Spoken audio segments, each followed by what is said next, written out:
Is there an online version of this? Everything's digital now, isn't it? We've probably all heard such questions before, or ones very much like it, whether from students, colleagues in the sciences, or funding agencies.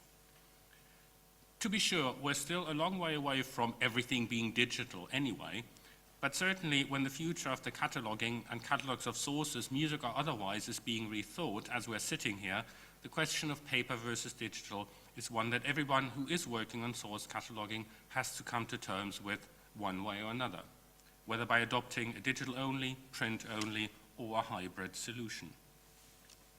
How times have changed is nowhere more obvious than in RISM itself. Many of us here are old enough to remember a time when RISM was synonymous with a series of blue volumes in the library, some well thumbed to the point of falling apart, others pristine, depending on the level of interest by users and in certain types of repertoire and also the type of library. And these volumes in certain specific situations still keep coming. The same applies to other large-scale cataloging projects. For early music, most obviously, the census catalogue of manuscript sources with its cream-colored volumes a fixture in any budding Renaissance music scholar's life. I myself was raised on the census catalogue as a source scholar. I even spent a year at the Renaissance Archives in Urbana in 1998-1999 to work on my book on text underlay.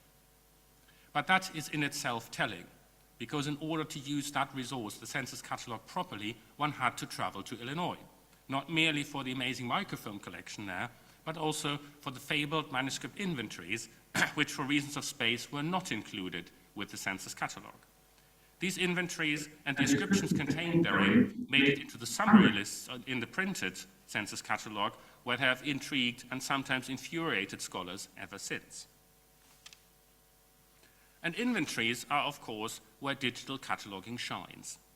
With far fewer space constraints, the format provides easy search capabilities for concordant transmissions, incipits, text correspondences, potentially links to digital editions or source images, melody search, and all ideally free of charge at the point of access.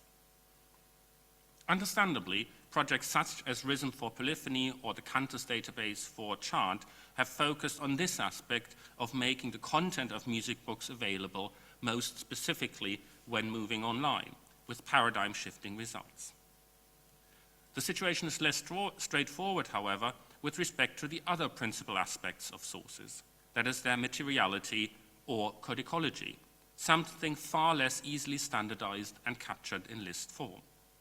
And it is on this latter aspect of the implications and pitfalls with regard to the digital format that I would like to focus on in the rest of my short paper. The first stage of moving codicological descriptions into the digital age was the process of retroconversion of previously printed material, for example, in the Digital Image Archive of Medieval Music, or DIAM. Amongst many other things, including, again, inventories, DIAM made available in electronic fashion and in one place the existing data of RISM and census in a steady-state way, simply by converting the text into a digital and thus searchable format. A relatively low-tech approach, but importantly one that safeguarded the integrity of content. Taking just any example, the manuscript Amiens 162, which is RISM siglum FAM 162 and census siglum Amiens BM 162. Here is first a screenshot of the description from the census catalogue. And then this is also on the DIAM website. This is just a screenshot from the DIAM website. The description from RISM, both the German original from the volume B43 and also an English translation which was provided by DIAM itself. And so this is fundamentally just the taking across the descriptions from the printed catalogues, all except the bibliographies, which were originally, in fact, also part of the steady-state entry, but which now were fully integrated into the bibliographical apparatus provided by DIAM for every source. So far, so good. But you can see the problem.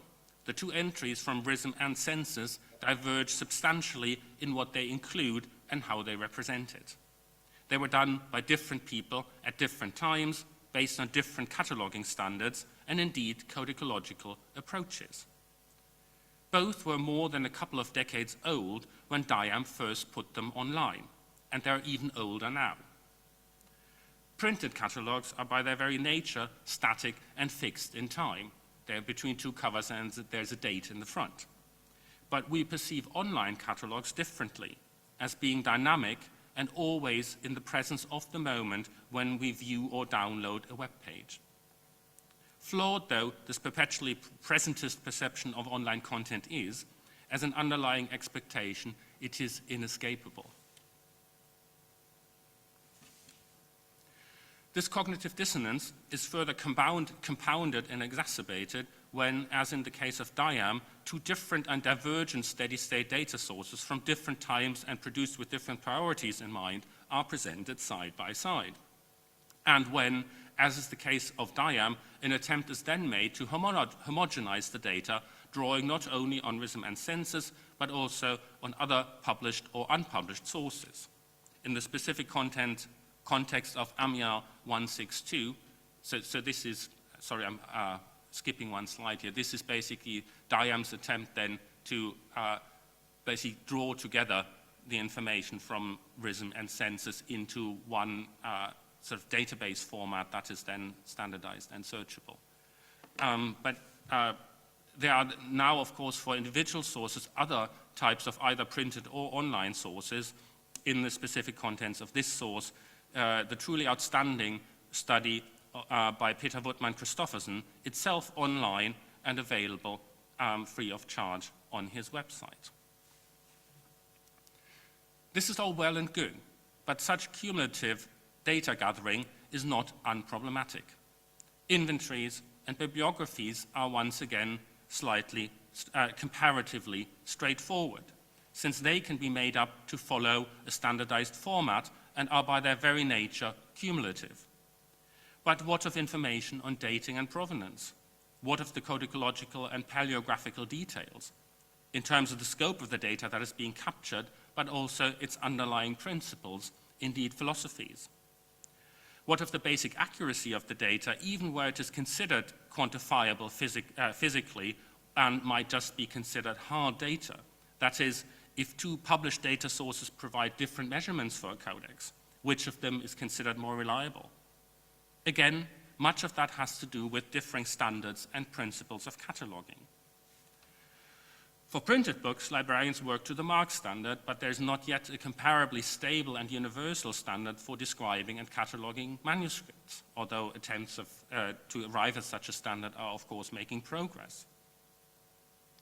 And even large and up to now relatively well-resourced projects such as RISM have struggled with this aspect of source cataloging. As we found when my own catalog of manuscripts, or the then up-to-date version of that catalog of manuscripts of the Fondo Cappella Sistina and the Vatican Library was incorporated into RISM a few years ago. The inventories, again, were no problem.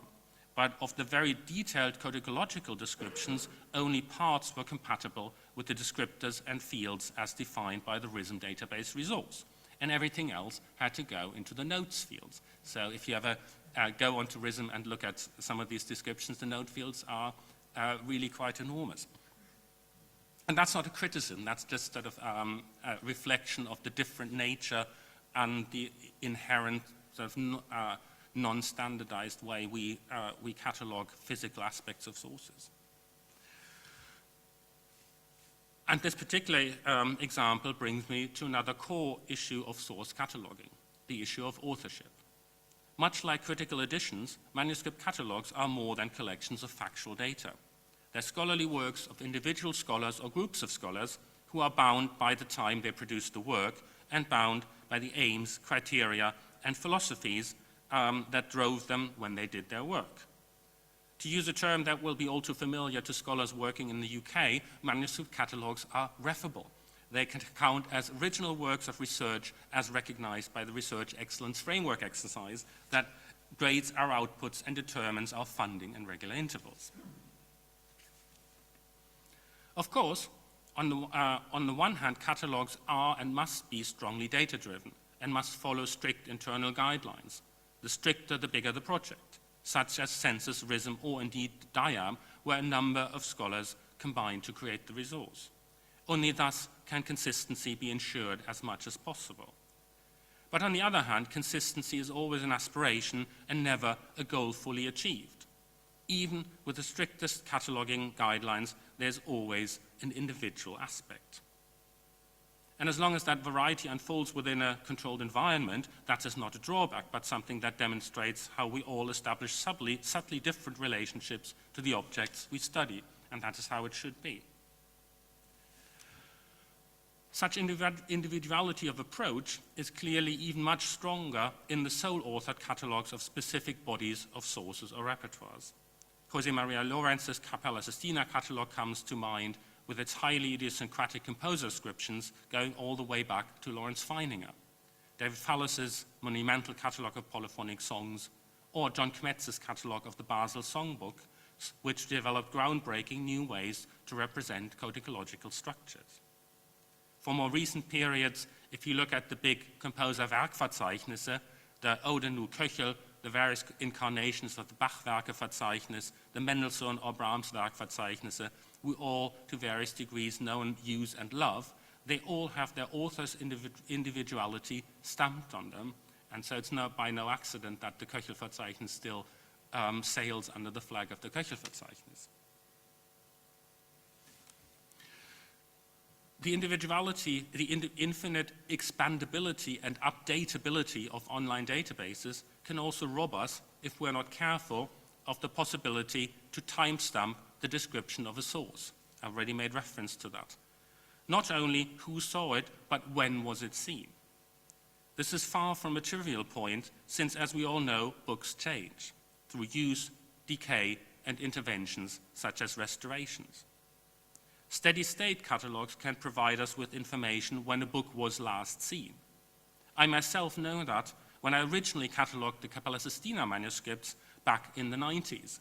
I was the last person to see certain books before they were whisked away due to their poor state of preservation for a restoration that, alas, has not yet happened. So there's some books, some Capella Sistina codices for whom I'm the last person to have seen them in the 1990s and no one ever since. Klaus is nodding, he knows what I'm talking about. Sometimes older descriptions can be more complete and more comprehensive, not only because a scholar may have had more time or have taken more care, but also because the book itself was in a better state of preservation, and they could thus see things that later scholars could not. Cataloging, in short, is a tool that can chart the history of a book, and we would be ill-advised to lose this insight. This is not the least reason why the above-mentioned catalogue of the Capella Sistina codices, although much of the information is now available online in RISM, will also appear in print, published by the Vatican Library, with the invaluable assistance of Niccolo Ferrari. Online resources can, of course, preserve some of these aspects of print while also making the data more easily searchable. But it does not come naturally to the medium, and a conscious effort needs to be made to ensure it. RISM, for example, contains a landing page that explains the provenance and gives a date for the Capella Sistina data. And so if you start your work in RISM with that landing page, that gives you that information. But if you just search in RISM and come upon one of the manuscript descriptions just by the normal search interface, you don't have that information. So it also says here that it's based on when the manuscripts were seen, which was in the 90s, for example. Again, it's a layer that has to be added almost artificially, if you like. Another example, this is my production and reading of music sources project, PROMS, where every source description carries a note who created the entry and on what material basis the entry was done. And we have also made in every case a record for PROMS on whether more than one person from the team saw a source and also when they saw it. So there are ways to preserve some of the crucial upsides and indeed the immeasurable value to scholarship and book history of traditional cataloging, while at the same time translating these upsides into an electronic medium. But we need to go into it with our eyes fully open to the pitfalls and with full awareness of the fundamental difference between the two media, both in terms of their very nature and in terms of our often ill-articulated expectations of them. And finally, of course, again on a personal level, but I think again that's something that many of us share, there is an added value, if you like, of the haptic nature of physical catalogues. This is my own personal copy of the Mendelssohn Werkverzeichnis, the MWV, or indeed again the Wiener, as we called it, so again referring to the catalogue by its author, telling in itself. It sits on my desk as a constant source of reference to browse, to check, and to scribble into. Would I want to miss that? Absolutely not. But this is the desk version, and the full version of the MWV, to come out at the conclusion of the Leipzig Mendelssohn edition in the 2040s, will once again be digital, and so it needs to be and should be. Both types of cataloging and dissemination will remain crucial tools for scholarly research and for the preservation of knowledge. Thank you.